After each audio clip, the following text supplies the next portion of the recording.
Test, test. Testing, testing. Hello, degenerates. This is Stephen Hesher with Stone Scriptures. We'll be reading tonight from Ecclesiastes 3. I will be reading from an English Standard Version Bible. Before I read, though, I guess I'd like to tell you all about what my day was like. Last 2 days that I've done this, I would say they were pretty good days. I worked out both of them, and that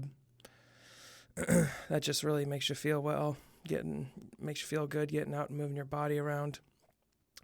Typically, the way that I would do these readings and analyses is I'd read the scripture, then go work out, and come back, read the scripture again to you guys, and then do an analysis. And while I'm working out, I'm really thinking about the scripture and kind of imagining what I want to talk about. And I didn't do that today. I'm going to be reading it for the first time here to you. I didn't work out today, which is probably contributing to the emotional funk that I feel, but that emotional funk is also, I would say that that's more due to kind of an ethical failing that I had earlier today. Without getting into too many details, I slipped up in the area of sexual purity today, and it's very humbling to think that you've got something under your belt and then to realize that you don't.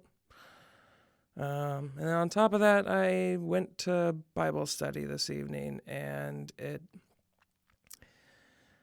I don't know, it just feels kind of hypocritical to go be messing around with a girl 1 hour, and then less than half a day later, you're sitting there trying to talk about your religion, one that, at least the way I was raised, says that you're not supposed to be having sex until you're married. Anyway, so that's it's been a kind of a crappy day. So definitely in need of some holy words. All right. So Ecclesiastes 3. Anyone who's a fan of the Beatles is going to be familiar with this first part of it. For everything there is a season, and a time for every matter under heaven. A time to be born and a time to die, a time to plant and a time to pluck up what is planted, a time to kill and a time to heal, a time to break down and a time to build up, a time to weep and a time to laugh, a time to mourn and a time to dance, a time to cast away stones and a time to gather stones together, a time to embrace and a time to refrain from embracing, a time to seek and a time to lose, a time to keep and a time to cast away, a time to tear and a time to sow, a time to keep silent and a time to speak, a time to love and a time to hate, a time for war and a time for peace. What gain has the worker from his toil? I have seen the business that God has given to the children of man to be busy with. He has made everything beautiful in its time. Also, he has put eternity into man's heart, yet so that he cannot find out what God has done from the beginning to the end. I perceive that there is nothing better for them than to be thankful and to do good as long as they live. Also, that everyone should eat and drink and take pleasure in all his toil.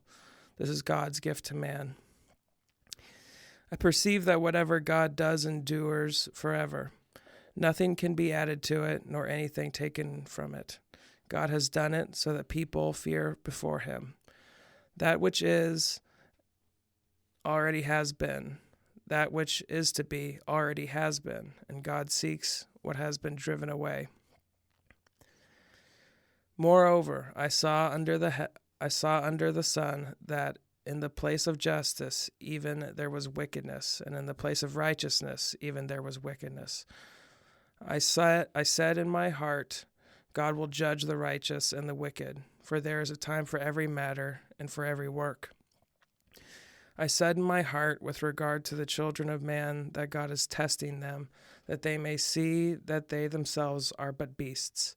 For what happens to the children of man and what happens to the beasts is the same. As one dies, the other. They all have the same breath, and man has no advantage over the beasts, for all is vanity. All go to one place. All are from the dust and go, and to dust all return. Who knows whether the spirit of man goes upward and the spirit of the beast goes down into the earth? So I saw that there is nothing better than that a man should rejoice in his work, for that is his lot. Who can bring him to see what will be after him?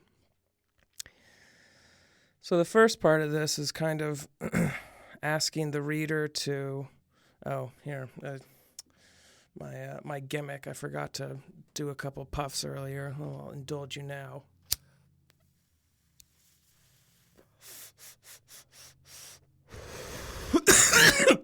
Okay. My bad. Oh, Lord.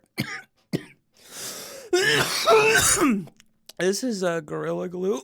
Now I have some not so crappy weed, and it is very strong. Okay. So the first part of Ecclesiastes 3 is kind of asking that the reader try to figure out the context of their situation and to figure out what is appropriate for that context. This is kind of contrary to the Ten Commandments, which lays out a pretty definitive code of activity that is acceptable and is not acceptable.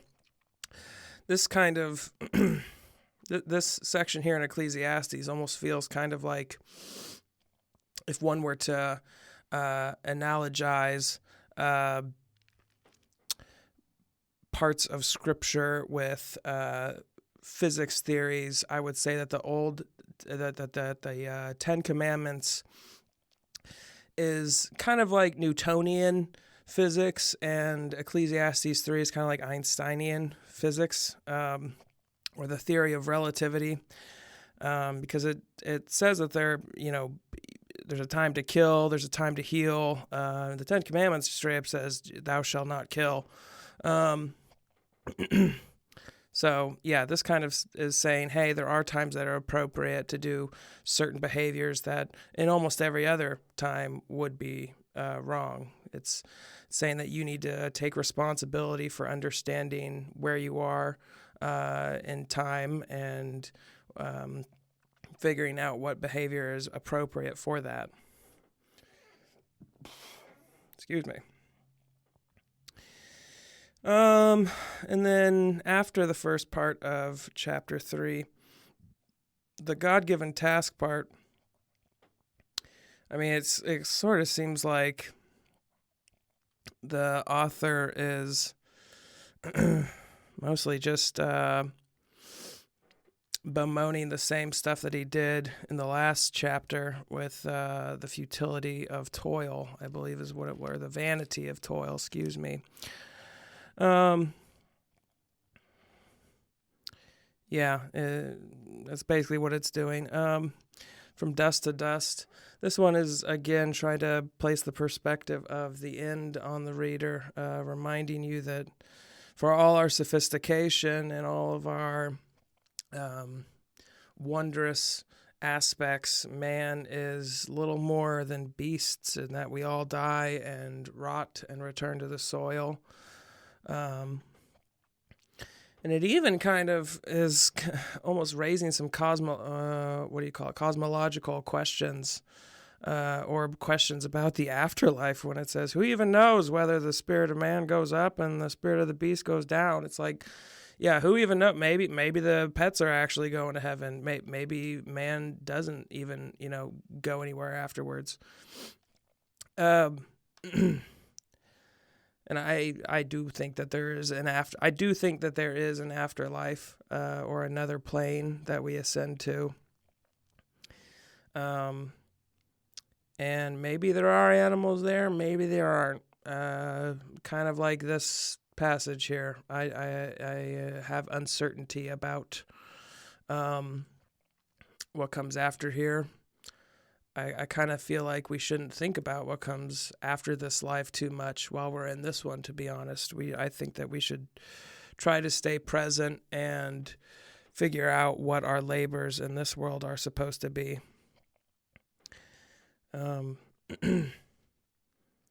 Which is kind of, I sometimes have problems with like the more charismatic aspects of the evangelical church, and that they think that once you have a soul saved, that's it. You're good. You can move on to like the next person. There's no sense of discipleship and long-term investment in an individual.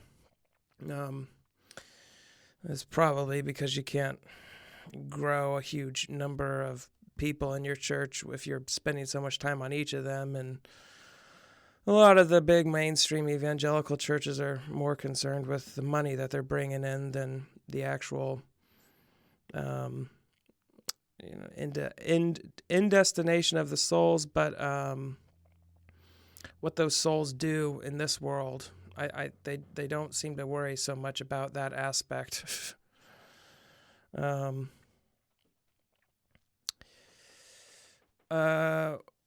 I think there's another place in here that it's almost talking about how like we don't understand time in the same way that God does. Let me see if I can, for what happens to children. Nope, that's not it. Okay. Said in my heart, no, wait. No. Well, I can't find it now. Strong weed and whatnot, but I felt like somewhere in there was a couple of verses that, we're kind of trying to speak to the fact that God perceives time very differently than we do, being as he is the guy who invented it, the thing that invented it. Sorry if I pissed off any ladies with that last little slip up calling God a dude. I think that the whole trying to gender a being that is so incredibly not human as the creator of this universe, trying to look at him through such a humanizing thing as gender is kind of a futile purpose. So, all right. Well, that's about all I have for tonight, folks. Thank you all for listening to my bemoaning my personal life, and I hope you guys are enjoying these scriptures. This is Stephen Hesher with Stone Scriptures, signing off.